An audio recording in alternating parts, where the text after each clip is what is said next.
Posible raw na i-appoint ni Pangulong Duterte si dating Pangulo at ngayon Pampanga Representative Gloria Macapagal-Arroyo bilang pinuno ng bubuing Constitutional Commission o CONCON sa Kamara.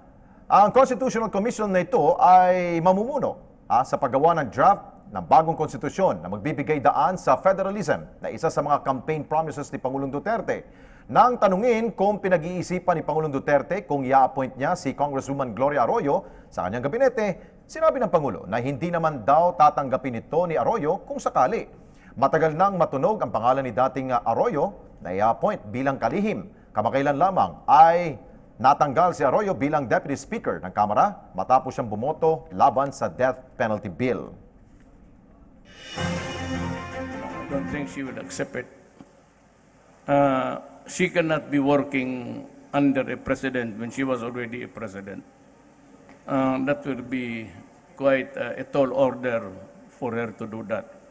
But representing the people of the district of her own province would be somehow acceptable to even to everybody.